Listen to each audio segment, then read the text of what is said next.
Hello everyone and welcome back to the Motor Trade Mentors podcast with David Gott of the Lovely Car Company, myself, Joe Petty at Barrow Motors, and today we are joined by Grumpy Sprout, aka James Alford of Platinum Car Centre and Platinum Van Centre. James probably does need our advice, to be honest, but that's not why he's on here. James is coming on because he's probably going to sit in the hot seat for me going forward, or at least next week because I'm away, and we thought we'd all get together and have a little conversation and ease the transition, I guess. So what we thought we might do is theorise with our experience what we might do if we were to start over with, say, a pot of about £50,000. How would we go about it? Would we want to sell from home? Would you hire someone straight away? Would you not? I don't know. I mean, I haven't even given it any thought, but we can figure it out now. So what do you think you would do, James, if you had to start all over again, completely fresh slate, no staff, no site necessarily, and you had 50 grand to put into cars? Do I get some knowledge, or is it like a freestyle, let's go in, I'm nobody? What do I get? Well, not much knowledge, as much as you've got now, basically. Okay. God, I just got that. That was brutal. It's Christmas. So, but Joe, is this scenario? We've lost all our money, and we're starting again. So we already know the game, or is it we've got absolutely no clue, and we start from beginning? No. This is with our experience. So the listeners who are listening and watching, who maybe are thinking about getting into, maybe have got an opportunity, they got 50 grand sat away in the savings, they were going to buy, I don't know, another house or something, but they're like, I really wanted to do car sales. How would we do it? Haven't had all the experience we've had. Obviously, we all did it how we did it. We've had a lot of experience, and how would you do it if you were given the opportunity to start again, just start completely afresh? Maybe it was someone's given you the opportunity to partner up with them and do a separate site. How would you start? Okay. So, number one for me would be I would make sure that whatever I'm doing is not at home. So I would make sure that whatever I do, I'll make sure that it's away from the home address. So I've got to physically drive to somewhere. Even if it's 100 yards down the road, I'd make sure that it's at a different location to differentiate work and home. So you go home, shut the door. And that's a mental health thing, not anything else. Second of all, I'd probably go somewhere for, I know it's a unicorn thing at the moment, but if you look hard enough for something, you will find it. Somewhere that's very, very, very low rent, low expectations, maybe just a small area that you can fit maybe 10, 15 cars and a port cabin on. Focus on getting water, electric, and doing the best that you can. And I'd probably, for 50 grand, I'd probably try and get 10 cars, I'd say. Allow a little bit of money so I could do the first 3 months worth of advertising packages, so at least we can get one out the door, get the ball rolling. And I'd use one of the local car washes that we've got to get the cars valeted out, and then just do the final touches myself. That's what I would do.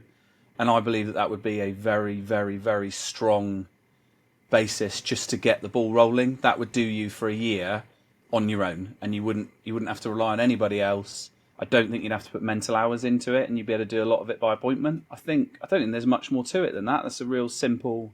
I've always fancied that. If everything went wrong tomorrow, I think that's what I would do myself. Yeah, I think I'm very similar. What about you, Dave? Do you think you'd do the same? Just like a very rough and ready site that's cheap, Yeah. gravel pitch on a farm or something? Definitely. So, from doing all these podcasts and stuff, Martin, that is what I would do. I would go and ask all the farmers in this local area, have you got any space? And like James is saying there, enough for 10, 15 cars. The main thing I would not do ever is get a partner as well. I wouldn't go to someone and say, oh, look, I've got 50 grand. Do you want to put 50 grand in with me? Because then you end up doing all the heavy lifting. You start resenting each other. It always goes wrong. So I would always do it on my own. I'd try and find, I wouldn't care about a roadside pitch. I wouldn't care about even having a snazzy office. It would literally just be somewhere that I could park cars. And I'd make sure it had good pictures. I wouldn't employ a valeter because there's so many flipping and car washers out there. But I would maybe employ an old, like someone who's retired who can help me get from place to place, picking up cars from the auction, dropping off cars at the valeters, dropping off. That's a good idea.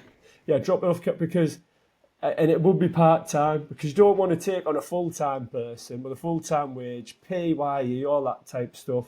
Just need someone who can come in 3 days a week, or just someone who can ring up and say, "Oh look, can you give us an hand moving this car, and I'll give you 20 quid." Just somebody like, because the other thing is, if you've got a wife, Yeah, like you're about to say, the wife, like get your other half, you know. that's what I wouldn't do. Nah. Because that's why me and my ex-wife got No, divorced. definitely don't do that. Ah, There was a lot of other reasons. Yeah, when I'm in work mode, I can be a bit prickly. So if she turned up, she's done it before. She's parked up outside and like not parked up very well and blocked some stuff in, and I've been a little bit prickly to her, and I shouldn't have been. But she just won't. She won't do it, and I sort of like dodged that, you know. And I'm not. I sort of start talking to her like she's something that works for me. Whereas if I had an old boy that come up and was dropping me around and stuff, I'd be like, oh, he's old, bless him, you know, he can park where he likes. But yeah, I 100% agree with you, Dave, on that. Don't employ your partner, or don't, because then you're working like a little favour tree, and before you know it, you've got to dip into those favours of a night time. I completely separate it. Yes, you're right, correct. good point. I do agree, yeah. And I can be, as you say, a little prickly in work mode. Joe, everyone thinks I'm so nice, but my ex-wife thought I was an absolute twat bag. Because, you didn't... What does she know that we didn't know? Yeah.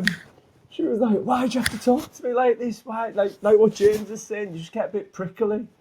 Because it's your baby as well, all these cars. If you're starting again, all them 10 cars are going to be my little babies. I'm going to treat them like my little babies. It's true. My other half's come in and tried to help doing admin and stuff like that. And she'll be like, what do you want me to do next? And I'm in the middle of doing something and I'm focused on what I'm doing. She's like, well, I haven't got anything to do. What do you want me? And I was like, I don't know. Give me a second to let me do what I'm doing. You feel like you've got to manage someone else then. And of course, when it's your other half, it's a bit easier to just be like, fuck off. You couldn't do it with staff, could you? So, yeah. So she still wants to come in, but I won't allow her. I just won't allow her to come in. I'm like, it just, no, we won't. We don't get on at the best of times. Never mind when we're at work. Let's not bother. Like, it's just not worth it. I'd rather give you money than have you come in and then stress me out. Definitely. And what about you, James? What about me? Your wife, does she help you in any way at work? So, for me, she's really good at the emotional support side of it. So, like, she'll see when I've come home and I don't know if my face says it or whatever. Like, if I've had a rough day, she'll clock it and she'll sit me down and be like, oh, I don't want to know. Do you want something to eat? Do you want a beer? And I'm like, well, actually, yes, I do want all of those things. And somehow she just gets it, and it sort of, most of my problems sort of disappear. Or she'll be like, right, go to the gym. Like, I'll walk in the door, she'll be like, get out of the house, go to the gym for an hour, come back, factory reset, and I'll be absolutely fine. Those are the sort of things that she can spot really well. But I think coming into my work environment, I'm a little bit of a different person. I wear two different hats. So I try and be like nice husbands, with the pets and all that sort of jazz at home. And here I've got to be somebody different just because of the brutal industry that we're in. So I feel like when I come to work, I'm wearing a suit of armour, and when I go home, I take it off. So that's why I probably don't want to mix the two of them. That's beautiful. That. I don't want her to get stabbed with a sword while she's here. Not good. Yeah. You do need some separation, don't you? Because then if your partner works with you as well, like, you still talk about it at home and plan it at home, and it all just becomes work, just a grey wash of work. The thing is, I think she's actually got a much worse job than I do. She teaches 13-year-old girls A-level maths. Well, I'd rather take a shit in my hands and clap than do that. And they've got all their emotions as well. All these teenagers now, everything's like, they've got 3 different toilets for 80 different genders, and you've got to be PC all the time. Like, this environment that I'm in is about the most un-PC environment you could ever come into, like the amount of names that these lot call each other. Like I could write a dictionary on it, but like if she mentioned that I'd said that in a conversation, they'd be in HR immediately, and that's the that's the world that we're in. So yeah, so I try. I think it's safe to cut each world off from another one. Fair enough. We've had a good counselling session there on relationships at work. But back to the actual setting up a business. Once you've divorced your wife, What cars would you set up? Oh, sorry, we haven't asked you, Joe. What you would do? Sorry. no, I'm in agreement. As cheap as possible. I don't. Do you feel like both of you think of like talking about this? I thought the other reason it would be interesting to do this is because it's almost like a bit of a fantasy in my head. This idea of having such little to do, such a small operation. Think back to when I did have 10 cars in stock, maybe, and I reckon I probably made more money than I do now. And it was just me and maybe one other person or whatever.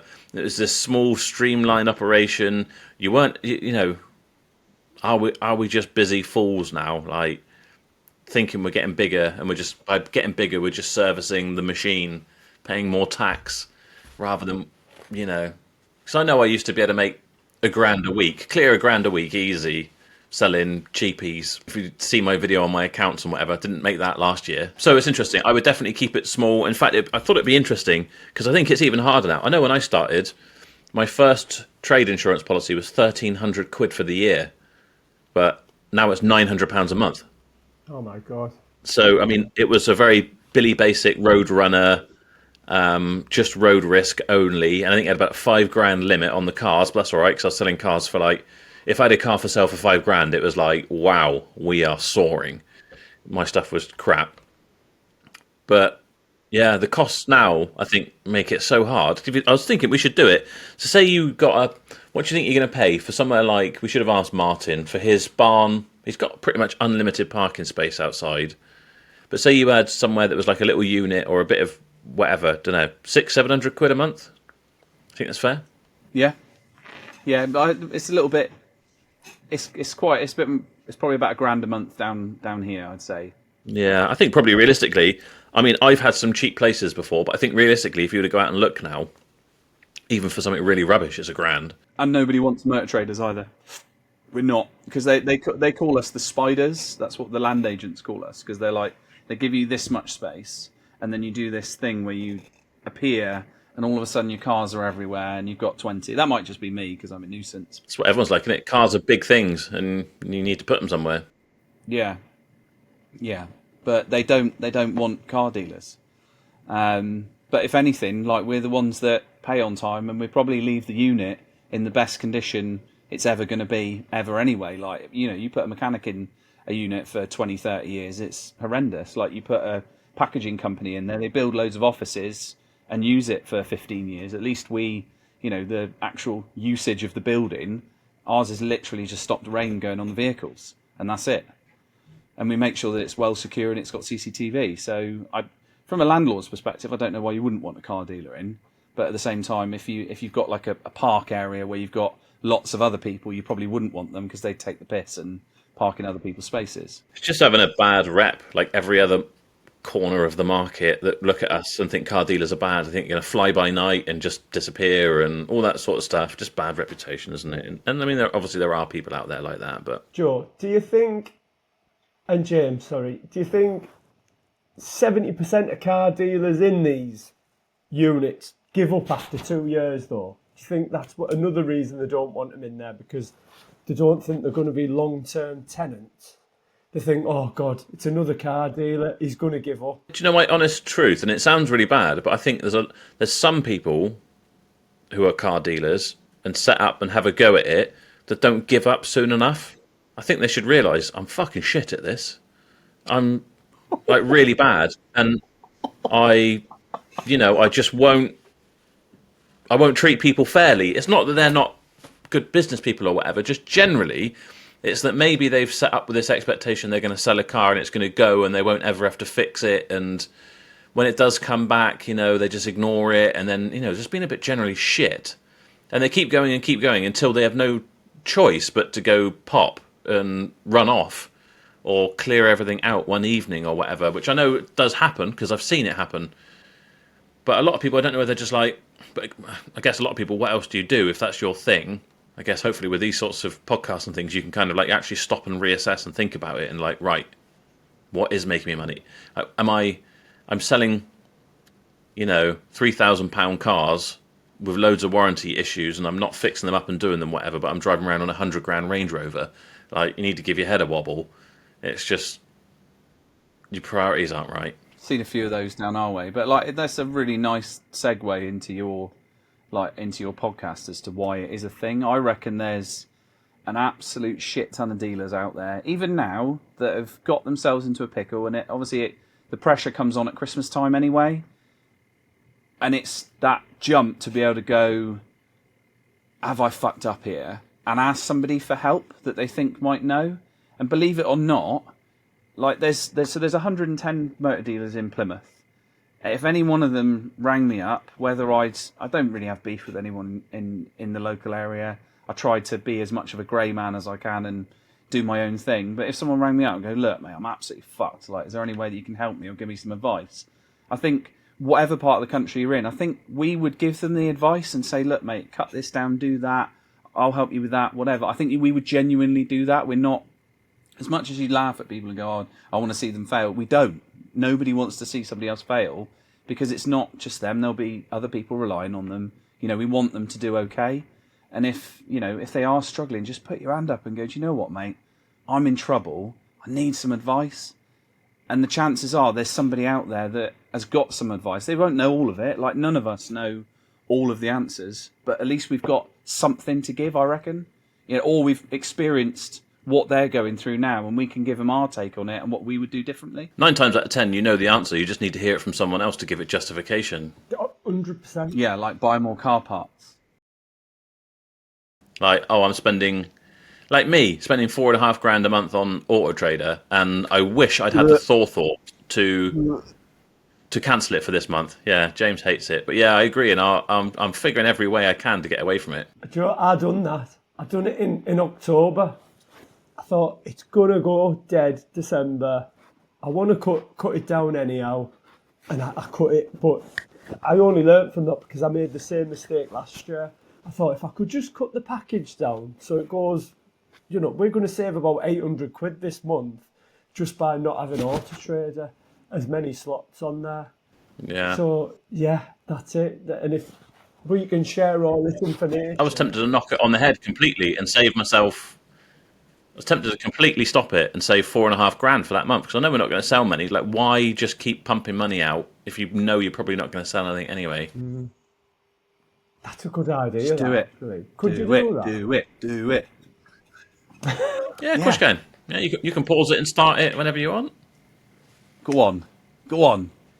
It's too late now because we're into December, so I won't be able to pause December. I wish that's why I said I wish I had the forethought to do it Set before. a reminder in your phone next year when it gets to September. Well, no, like maybe July and August. Knock it on the head in July and August, and then put 50% of what you're going to spend into another platform. I'm not going to suggest what the other platform is, but just 50% into something else and see how it goes. Yeah. And you can't lose. I genuinely believe you cannot lose. Like I obviously I follow all the other stuff, and I've took a belief out of Sheik's book, and I signed up with Car Gurus, and everyone has ripped them for years and years and years and said they're dog shit, it's fake leads, it's rubbish. It's performed better than all of my platforms apart from Facebook. It's been amazing. All right, and Dougal from Ireland, because obviously they're an Irish company owned in America. You have this wonderful phone call with this leprechaun chap. He's all excited about it, and I'm like, oh, this sounds so wrong. And I thought, you know what, I'm going to give it a go, because they did a 6-month package, and it's been amazing. Like, it's genuinely, and they send you all the stuff, like, so they can't lie about like whether it's real or not. Yeah. Because I think they've obviously had so much shit in the past about them being a lie. Basically, they go, well, there's the data. Do as you wish with it. And they've been really good for me, and it's £10 a car per month. That's it. 10% the cost of AutoTrader. We sold 7-8 cars off the back of them last month, and I can't I can't fault that at all. So that was a really, really, really good investment. Whether it will carry on being a good investment, I'll monitor it. But initially, when I signed up with them, they were superb. Yeah. Yeah. I mean, it's worth trying these things. But you've got a very different stock profile, I guess, than certainly Dave, and probably from me. I sold an overage car that was well overpriced as well. That was one of them. One that I wouldn't have normally sold. So it's not, it's all madness, all of it. And like I said, if we had the magic formula, we'd all do it ourselves and we'd all use the same one. But it's just trying some new things. And I saw what the other guys were doing. I thought, you know what, I'll have a little dabble at that, and it worked. Just like you need to have a dabble at Motors and AutoTrader. Yeah, I certainly want to cut it right down. I still would like to have the data. That's the thing. So it's still going to cost me £700 a month. I'm never going to get rid of that, I don't think. And I know you hate the data, but I need it for other reasons anyway. It was moaning yesterday about, like, they had a car. Was it Theo? And he was just like, "Oh, I had 5 cars that were in good price, and I woke up this morning and they're all in like fair price." He's like, "What am I supposed to do here?" Do you know the really funny thing about that, though? Do you know partly why that is? So They were from you. I had yeah. Well, I had 4 Dacia joggers. I sold one myself. I sold 2 to Theo, and Theo had them up for sale at, like, I don't know, good price or something. Then sold one to Sheik, and it went up there. And Sheik, I said, "Oh, I think it's like 14 grand." Sheik's like, "No, I'm going to stick it on at 13." And Theo's like, "Fucking hell, don't put it that cheap. You're going to cut the legs off me," sort of thing. And he did. And then obviously his cheap one has affected Theo's, so Theo's now looks overpriced. No, and that's all. And that's all because of that shit pricing system on AutoTrader. Well, I mean, don't get me wrong. I don't know that's it for sure, but he was looking. He did a retail check, and it shows you the competitors, the same car, and there's the other one, and Sheik's is there, like being like at like 95% or something, and Theo's trying to be at 101%. The thing with AutoTrader is, we've got this Golf GTD. We've had it for about 3 months now, and then last week, within the space of 2 days, we had 3 people book appointments to see it.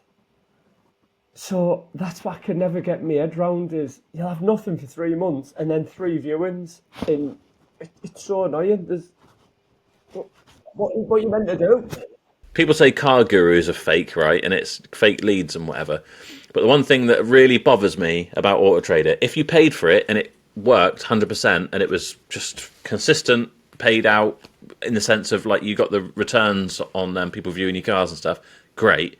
But like you said, Dave, you'll have nothing on it, then all of a sudden you'll have a massive influx of like 6 or 7 people on one car. And that's not just it suddenly become popular. That's something to do with algorithm. That's something about how it's being displayed to people. It's not as simple as suddenly everyone's decided they want, a BMW 335D.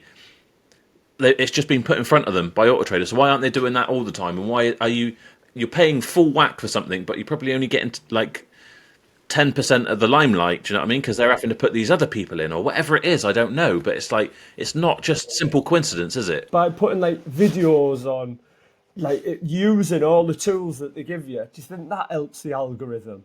I don't know. We do it, and we haven't been soaring or whatever, so I don't know. Do you know what I find? Why is it? James is going to sit down there smug, and I'll probably be tempted to turn his camera off so I don't have to look at him. I'm not being smug. I'm allowed to call you a knob. Like, it's not that. It's, like, you're sucked in by you're sucked in by all of it, and you're like, "Oh, but I need it. You're like a crackhead with like AutoTrader. You should have a picture of it, like you with a AutoTrader sign and a fucking AutoTrader crack pipe. That's what it should be. Well, the thing is, it does get you results, but whether is it worth the money that you pay for it? Probably not. Not unless it's working really well. But what I can't get my head round, Dave, is that I'll keep seeing people talking about AutoTrader on like the dealer groups and stuff, and the amount of people who are like, "We sacked it off 10 years ago, we sacked it off 2 years ago, whatever," and they're all like, "It's the best thing we ever did." And I'm like, why can't I just do it? I think while it's quiet, maybe now is the time, because then you're just like, but you always just feel like you're losing out, don't you? Because you convince yourself it's the best platform. Everyone agrees it's the best platform. You feel like you're missing out by not having it, but it's just so damn expensive. Is it the best platform though? Like the reason you've decided it's the best platform for you because you absolutely love the data and they know that you fucking love it. They know you love it. They know you sit there and you open up your little portal and they encourage you. The reps come in and they encourage you. Go on the portal. Look at the data. It's fantastic. You'll be able to know all of this. Remind me again how well your red Range Rover is performing on AutoTrader. Probably very well. Yeah. Very well. I've still got it. But you still got it. Like, But James, what about all the traders we have on the Mentors podcast that are starting out and they struggle to sell cars because they've not got it on the right platforms?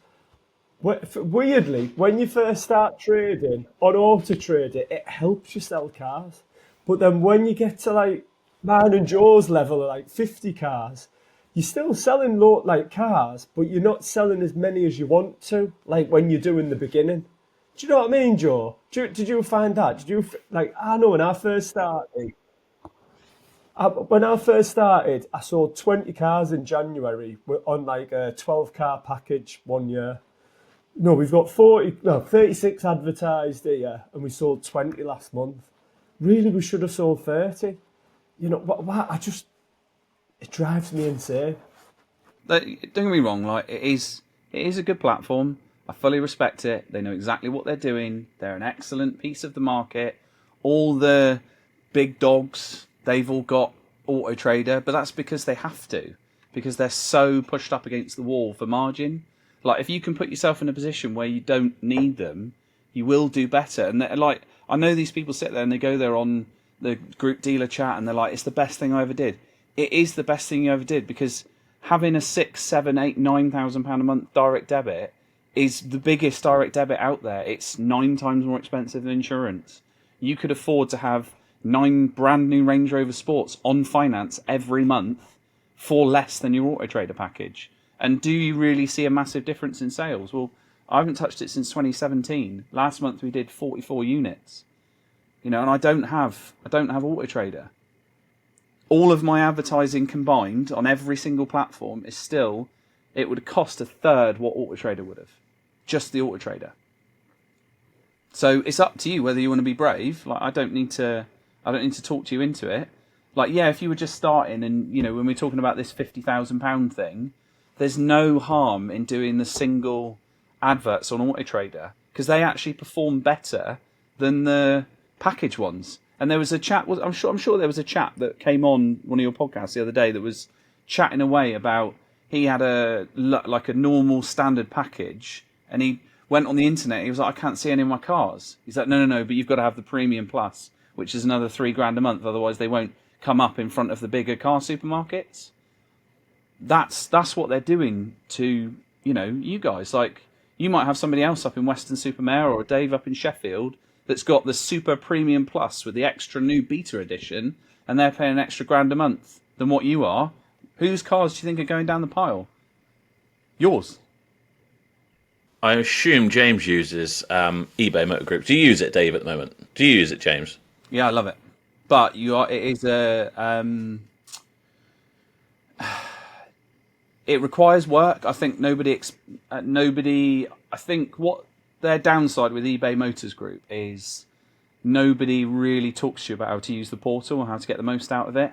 Yeah, I've got to put some work into it. You get free promotions and stuff, don't you? Yeah, so you get like car of the week, car of the day. You can, if you've got ones that have got videos on it, you can promote them, stuff like that. So if you're happy to dick about inside the portal, you'll get loads of results from them. It is actually a really good system, but it does require effort.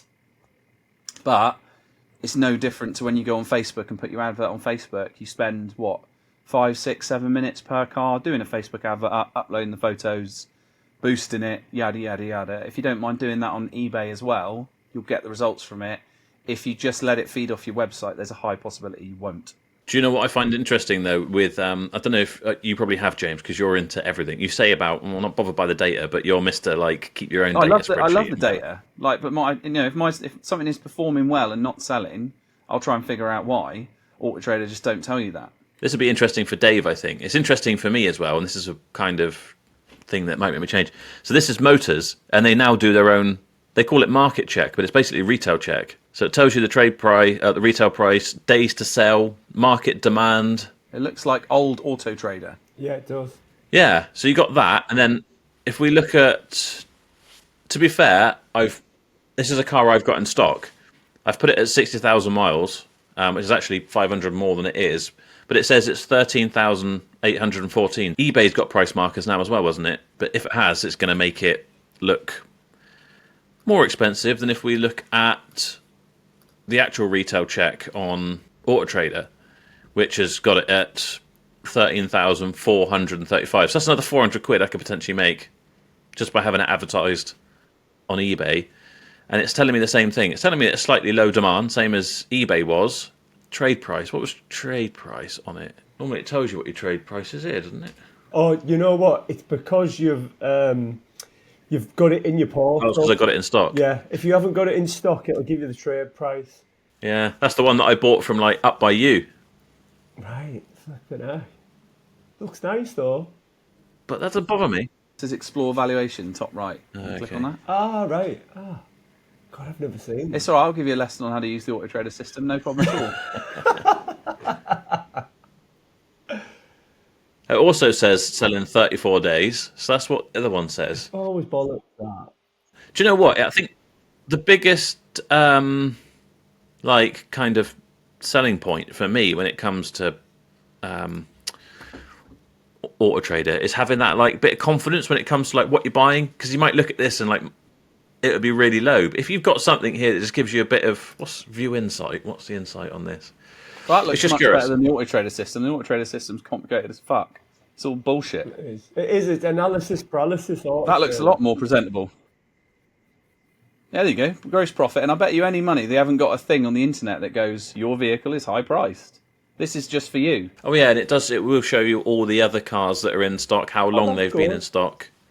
Same as retail check does. So it does make you think, oh, do you know what, actually my eBay package is probably 800 quid a month. And my AutoTrader's $4,500. It's like, could we get by? You know, we've got a lot of information here. If I just learn how to use the eBay system, it does make you wonder. Have you got a system? Because I use the eBay, I think portal. I think it is some of my stuff, because you can put. I think they've got a package on at the moment where you can have like 6-star cars where it bumps them to the top. Have they got that on that one? I don't know. Have you not got the same? No, I use. Oh, this is interesting. Oh, I have got my stock in here.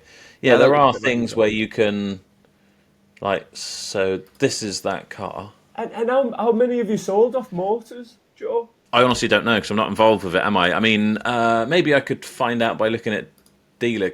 Car of the week, special offer.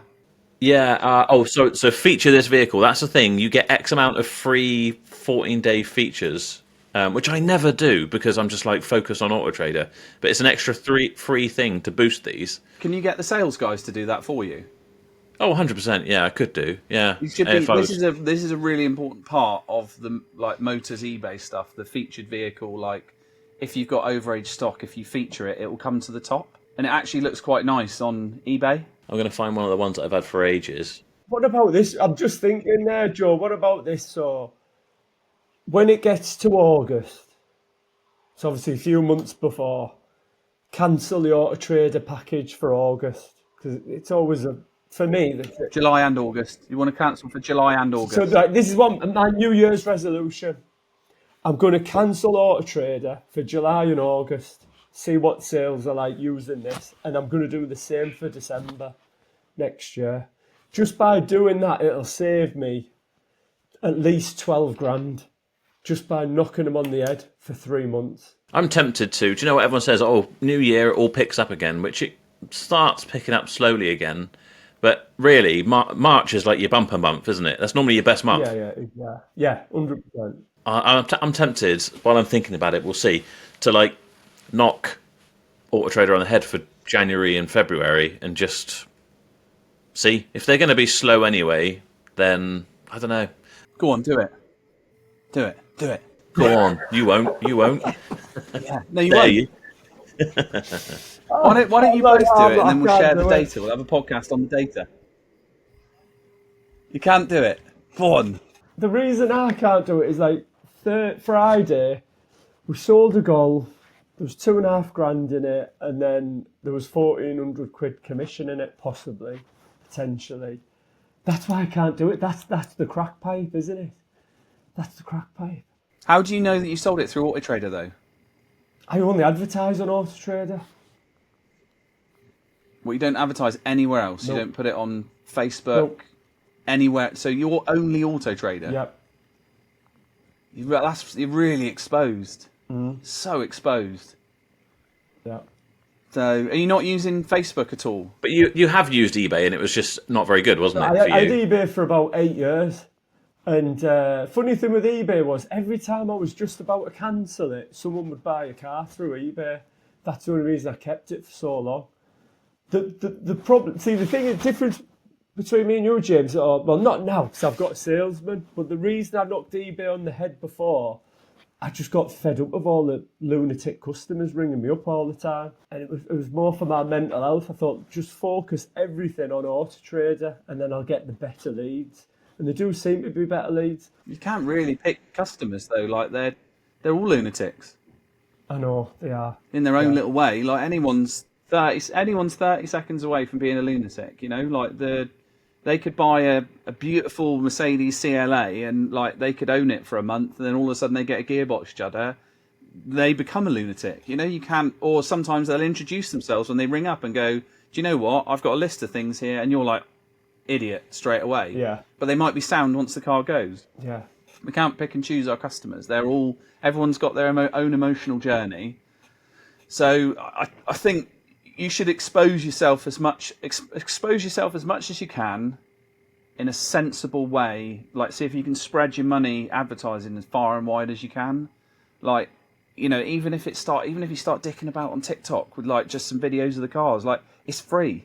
You know, Facebook is also free. You don't have to boost the adverts, but just bang as much of it out there as you can. Expose yourself as much, and then just don't be afraid to ask the customer and go, look, I'm not going to be rude. Before you leave us a Google review or anything, where do you see our car advertised?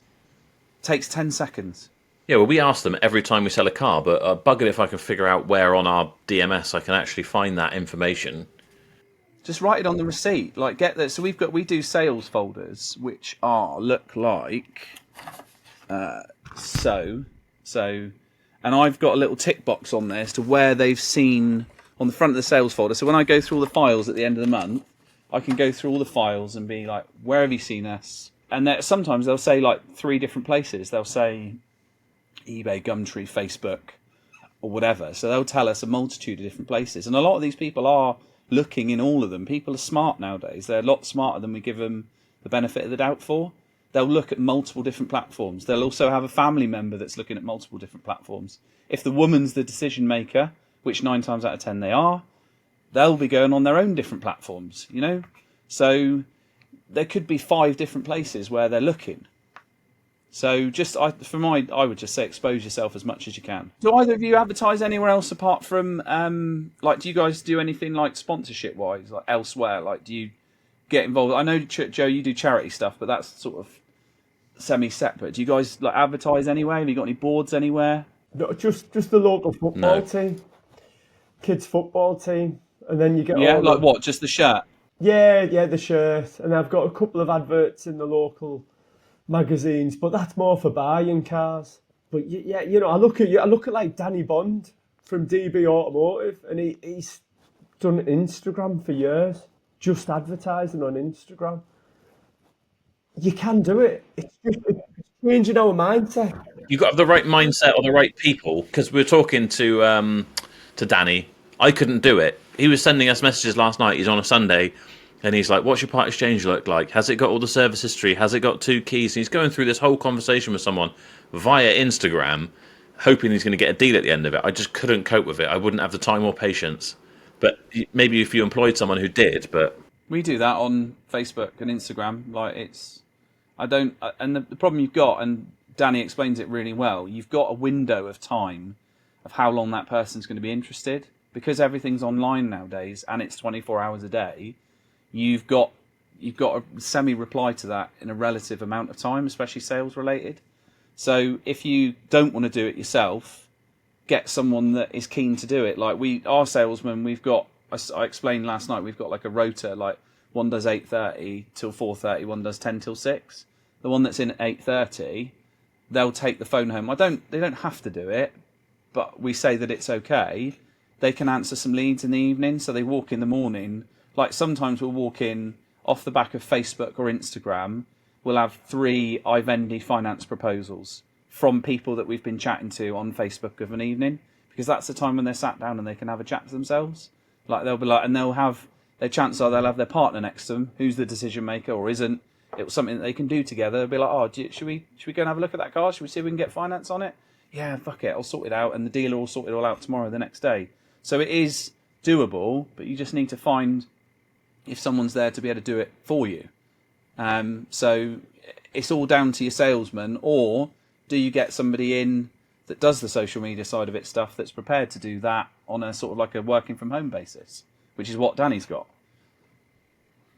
So it's options. It's all about exposure. The more you expose yourself, the more opportunities you get. Dripping tap fills the bucket. Yeah. Let me just share with you. We've completely gone off tangent with setting up our new car dealership, but no, it's all good. People will find it useful. I've now generated my report for all these cars that I've sold and the referral sources.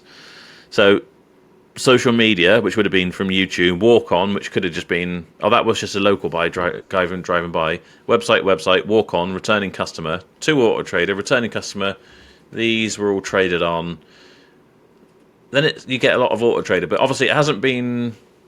We haven't sold, by the looks of it, a single car this month off AutoTrader. We haven't sold many cars, to be honest, but there's a good mix. What I always think about with this thing is we get a lot of like walk-on, website, social media, motors. So we don't get very many for motors, which is interesting because that's one I've seen. You know that the motors and eBay stuff directs it to your website anyway. That's the one thing they really do encourage. Yeah, exactly. Yeah. So we don't know, but I mean, AutoTrader's not even the highest one there. My theory is, if anyone should be able to save money on marketing, it should be me. Do you know what I mean? With like the videos, I put videos out and it reaches like 1.5 million people a month. We're never going to get that from AutoTrader, even if I put. Yeah, I know, but AutoTrader's like entertainment to you. Do you reckon they do like anti-AutoTrader tablets for you, Joe? Like we can get like a patch or something, a little nicotine patch. I'm coming off. I'm not that fussed. I just want to pay for whatever works. I think that's why Dave likes it as well, because it's like you pay for it, it's a solution, you don't have to put too much time into it. The problem with these podcasts is it pickles my head what to do. You know, I've just been on the phone to Sheik this morning and it's inspired me so much and that. I'm like, hey, go for it. Get more cars on AutoTrader. Then you talk to James and I'm like, oh God, I need to cut the AutoTrader package. We're cutting it off. It pickles your head. For me, you know what I want to do? I just want to spend time with my family. I want to come to work and I want to sell cars. And it's as simple as that. I do not want to be sat on Instagram at 8 o'clock at night messaging flipping Tracy or Sharon about a Merc A-Class and if they're going to have it on finance. I just want to sell cars. And that's why I pay AutoTrader, because they do sell me cars. If I want to, in my head, if I'm going to get the magic ingredient, I'm going to have to pay a salesman to deal with all these leads, which will be what, 2-3 grand a month. Then other forms of advertising, which will be 2 grand a month. So that's still 5 grand a month, what I'm already paying AutoTrader for. That's the way I look at it. I just want to keep it simple. Oh, I don't know. I know. Obviously, you've been speaking to Sheik, and obviously, you got to remember he works at 140 miles an hour with his head out the window. That's his life, and like fair play, he's done a fantastic job. But I think both you and me, Dave, we're not quite. I think you've got to be a certain type of person to be able to do that, and like what you want from like your person. Obviously, you've got to factor in your personal life into the situation too. So, you know, could we sustain that level of effort for that period of time? Is it possible? Like, bearing in mind, he's got like BDMs that are underneath him that manage the sales guys. He's got other people that manage social media. Like, so they will be out there touching people up at 11 o'clock at night, sending them emails about finance proposals, part exchange prices. He'll be doing all of that. He's stretched everything thin. And obviously, yes, the advice is get as many cars as you can. Get after it. Keep going. Bigger. But unfortunately, when you size everything up, it does include more staff, more stress. And people are the biggest problem for all of us. Like, You know, if you can, you know, it sounds like you've got an okay team. Like, you know, maybe just sort of stick with that and maybe focus a bit more on the data side of it and see where it pans out for you, but do it ergonomically. Whereas if you put everything on red out of nowhere, you might get yourself into a bit of a pickle. But maybe put something in alongside AutoTrader, just something else that you want to give a go, just so you put yourself in a position where you don't have to rely on it, where it's your only advertising platform. You can't compare anything to anything when you've only got one income for adverts. Yeah. You're right. I know you're right. Make it part of your plan that we're working on, Dave. The building your blueprint and whatever, you can kind of think it through, can't you? I'm up for trying new things. You know, I'm keen as mustard. Like if there's something, well, like I said, I did it with Car Gurus. Like, you know, sometimes, and it's for me, it was like, oh, for God's sake, I really don't want to do it. And then I just thought, you know what, I'll take the jump. Somebody else knows better than me, and I did it, and it was fucking right. So get on with it, you big pussies. Thanks, James. You're welcome.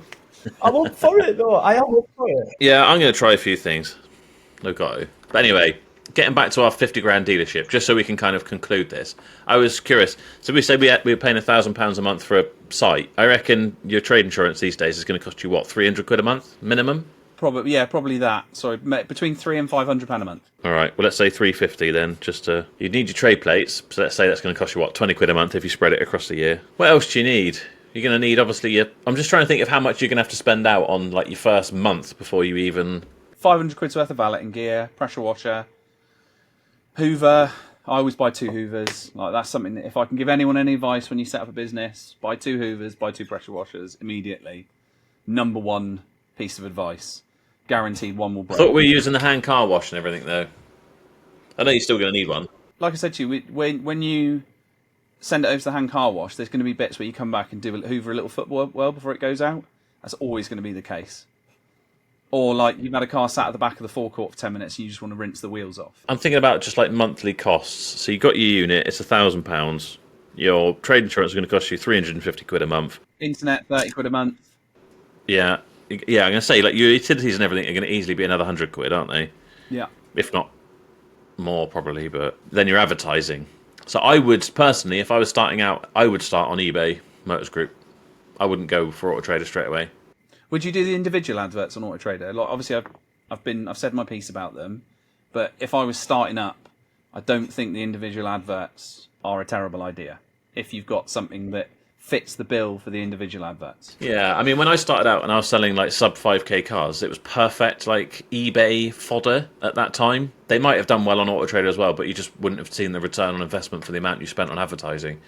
I think as you get more expensive cars, you've got to be in that market for that sort of stuff. But okay, yeah, maybe. I mean, what would a 10-car package be on eBay? It'd be about £1,000. I don't think it'd be that much. I think it'd be like 500 quid. A 10-car package. I paid on $1,200 for like 60. 900 quid. I think a 6-car package is 700. No, eBay, not AutoTrader. Oh, sorry. I thought it meant AutoTrader. My mind's clicked off. I was going to say, like, I've just went 360 on my idea. I know exactly what I'm going to do. So yeah, ignore me. He's spinning there in his chair, like he's rocking like fucking hell. I can't make it. He was happy the minute he got off the phone with Sheik and he'd made his decisions. Now we've ruined him again. He's just going to be shaking in the corner of his office the rest of the day. I'm like, oh, just let me ring. This is where you need to set up another garage, Dave, and then you can compare them, doing different experiments. No, don't surround yourself with any more mechanics. No, the pick They're all prima donnas. like you lot do.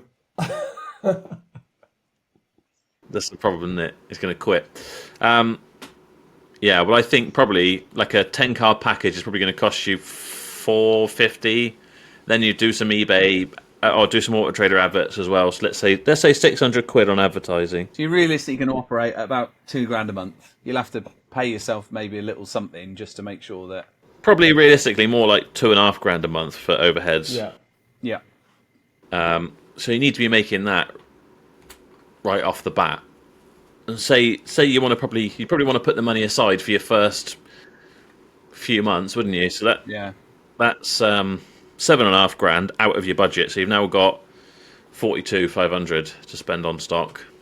So yeah, buying £4,000 cars to maybe sell for 6 or 7. It's a lot of money, isn't it? Really, when you think about it, you can understand why people want to trade from home. I think down my way, I think that's very, very, very doable. Like that business plan with £50,000 cash, as long as you haven't borrowed the money, so you've got to pay interest on it. I think that's exceptionally doable. It's like I said with Dave, that's not a partnership. You couldn't do that as a partnership, because if one person wants to start drawing money, that's an absolute no-go.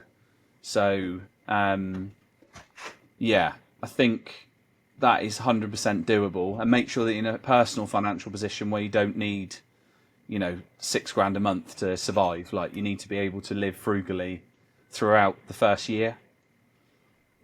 And I think you do well. I think, like, if you've got the right mindset, I think that's a really nice little business model. And you'll have a lot of fun doing it. It'll be tiring, don't get me wrong, because you get to a certain point where, like, we all run out of the enthusiasm to deal with customers day in, day out, and then you bring someone on. But by that time, if you can hang on for 12 months, the chances are you've got enough growth where you can put a salesperson in that position. Just as to get any further with this business plan that we're putting together for some unknown anonymous person, we'll have to spend more time on it, which we won't do today because Dave's already like pulling his beard out for stress now. We'll have to. It's my fault. It's my fault, and I'll take it. But I'm not sorry. It always is. It always is. That's the problem. What do you think, realistically? Like, we were talking about having like a little retirement business. How much do you think you could actually make from a retirement business? Say you had 10 cars, and maybe, I don't know, what could you put into it? Say, what should we say our budget is? £500,000 for that'd be good. Maybe not that much. £250,000 That's too much. Yeah, £250,000. And you had 10 cars. Do you think? I wonder. What I'm thinking is, we all have this like, we'd have 10 really, really nice cars that are like £50,000 each with big margins in. And I sometimes wonder, like, am I better off doing that right now? I know. Have you ever read that book, the 80-20 principle? But basically, it's about flipping it, like 20% of the stuff you do in life gives you the biggest return. 80% is just, I don't know, it's like you're pissing in the wind. But basically, at the end of the book, there's this millionaire, and I'll probably say it wrong, but he's on the beach. He's a millionaire, whatnot, and he says to the fisherman, something, why don't you start up a fishing business and like, make it go global, get a factory, sell loads of fish, make loads of money in that, and then you can retire and, end up on this beach and just chill out fishing.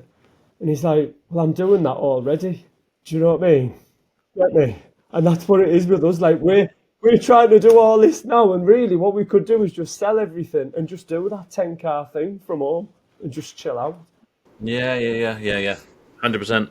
Yeah, I was listening to someone else on something, and it was basically, he said like, he could do a lot more, but at the end of the day, we're all taking the same holidays. Do you know what I mean? No, that's not correct. What are you going to... That's not correct. Well, I know. You take some like horrendously expensive me and Dave holidays. do stuff. You don't take any holidays. That's very ever. true. Yeah, I know. I don't take holidays, but if I did take holidays, then yeah. So you can't throw that little fork at us. So we all right. We've got but a nice little balance. say I was like a multi-millionaire. Do you think I'd be taking holidays then? No. You wouldn't? No, I don't think you would. I think we're going to have to force you. Yeah. Like, we're going to have to make you accountable as your team members. Definitely. To make sure you take a fucking holiday. So somebody's got to look after you, and it's not yourself. We need to take you to like Colombia or somewhere. We need to take you like somewhere absolutely miles away where you can't use your phone. Like a trek. I done that last year. I done a trek in Colombia for a week. It's the best thing ever. Like, we need to take you there. I'd be like in a constant panic attack. Do you know what? And everyone would be like, what's that ghost walking around over there? Have you seen how pale I am? Mate, I'm ginger, so bloody hell. Yeah, just fine. Yeah, just start taking a couple of little bits of time for yourself, like where you switch the camera off or figure out some coping mechanisms. Like, I think realistically 4 days for a motor trader is about the most that you can get away with. A week's holiday, you end up getting to day 5 and you start scratching at the walls and you want to come home. But I think like 4 days is a nice amount of time to go and do something that you want to do without a time scale. Or, if you're autistic like I am, I like to know what's going on for X amount. So I like to know. Don't quote me on this. This is terrible, but I like to factor in an afternoon nap if I'm on holiday. So I like to know that I've got a select time where I could potentially have a little sleep in the afternoon. And for me, that's a holiday. I'll put my phone on the side, I'll put it on silent, and I can have a little cheeky nap. And that's the best. My idea of a holiday would be just like going away. Do you know what? I used to hate the idea of like an all-inclusive holiday or a chalet or something or whatever, where you just do bugger all, because I was like, I need to be doing stuff. I need to be activities, skiing, jet skiing, whatever. That was my thing. Whereas now I'm just like, just leave me alone. Just relax. Sleep through the day if I want to, and then watch movies in bed the rest of it. That would be heaven for me. Just nothing. Just nothing. That's what I did this weekend. I feel a little bit tired, but I feel great. And it was nice, you know, like, and I think you owe that to yourself to have a bit of time off, because it is important, because it gives you an opportunity to factory reset your brain, just to remind yourself why you're doing all this hard work. You know, have you had an opportunity to celebrate that lovely award that you won yourself? Did anyone open up any bottles of champagne and drink them through a straw at home? I fear not. No. So that's what I would have been doing, and had a weekend off. That's right. Like, Joe, honestly, Joe, get yourself to Colombia or somewhere like that. You turn your phone off for the week. Honest to God, we were flipping going down the the Rapids, and I had all my best ideas while I was there. I had some great ideas for the business, and when I got back the week after, I remember turning my phone on, and I was getting a tight chest because I'd enjoyed it so much not having my phone for a full week. It was just beautiful. I mean, I was thinking I probably want to book a skiing trip, but I don't think I need to go to Colombia and go down the rapids to have my best idea, which is probably like I should go home. Get skiing then. Get yourself up there. Yeah, I will do. Yeah, I probably need to lose some weight. My legs probably can't take it. Do the Northern Lights in Norway or something? No Northern Lights. Yeah. No. Yeah, just 4 or 5 days. Take a bit of time off, I think. Are you just honestly just trying to get rid of me, or what? Well, you're setting us up now, so you can. Like, you've got no excuse. Next week, Yeah. you can have the morning off. You can do holiday bookings. We won't cause any. Well, this whole thing's gone to shit. Whoever started watching this podcast thinking we were going to give them advice on how to start their garage with 50 grand. Yeah, but we got it figured out really quickly. It was like, you know, and then the Crystal Maze, when they give you like a thing that goes, you've got 6 minutes. We did it in 30 seconds. Now we've just chatted shit for an hour. Yeah. We were like, oh yeah, that's a smashing idea. Job done. Do it like that. So what you should probably get is you could probably see if you can get someone in that's prepared to do that. And then we video their process and help them go through that. I'd love it if somebody goes, right, I've got 50 grand. I'm going to go and be a car dealer. Do you want to go and video the process? That would be cool. So anyone out there that wants to do that, get it done. Can we see it? And can we help you, please? Email us. Or go to the website, shiftingmetal.co.uk /B-on-the-podcast. Probably didn't need to read that out. It'll be on the screen. But there we are. We should probably leave it there because, I've got more work to do and stuff. And I've got to cancel AutoTrader. Yes! Yes! Or increase it depending on how you're feeling. Yeah. Do whatever you want to do, sunshine. Yeah. And let us know later on the group, so either James or Sheik can tell you how offended they are that you didn't take their advice. I don't care either way. I literally don't care either way. I know that either way it'll be stressed to hell. Yeah, It'll be delighted when either one works, because either one will probably work. Same outcome, isn't it? Same outcome. So it's Keeps all us good busy, advice. doesn't it? Yeah, Keeps us busy, always thinking that we're doing something better. that's it. Right, well, thanks for coming on. Next week, we have got someone on. James will be back with his wonderful advice. And a new Christmas jumper. I'll have to make sure I've got another Christmas jumper. You're an odd character, James, to be honest. Yeah. Because the way you come across, I don't expect you to turn up on a podcast wearing a Christmas jumper. We have Christmas jumpers day at work today, to be fair. Like, we have loads of strange stuff that we do. Well, again, yeah. Wouldn't expect you to have a Christmas jumper day, but there we are. This is actually three celebrities, though, isn't it? Because, like, Joe, you are a celebrity now on YouTube. Then we've got Ricky Gervais, James Alford. And then everybody says that I'm a bit like, who is it? Johnny Bravo? Johnny Vegas. Johnny Bravo. No, they say you sound, so obviously you sound like Johnny Vegas, supposedly, But who is it you look like? Who's the motorbike rider that everyone keeps saying? Is that, why can't I think who it is? Carl Fogarty. Carl Fogarty. Oh, I'll have that. Foggy. Yeah, I'll take that. Yeah, World Superbike. Yeah, he's quite cool. Yeah. And I've had the bloke off Coronation Street, the ginger lad off Coronation Street. Oh, I tell you what I've done. To all the people that have done it, I bought myself a bottle of Dutch Barn vodka for all the people, which is Ricky Gervais's new vodka. Very nice. You need to get you on the advert with him. I did. I messaged him. I said, "Look, do you want me to come on?" And they just didn't reply to me. But whatever. I'm not that offended. Shocking. Right. Thanks for coming on. Brilliant. We'll speak to you soon. Brilliant. See you later. Lads.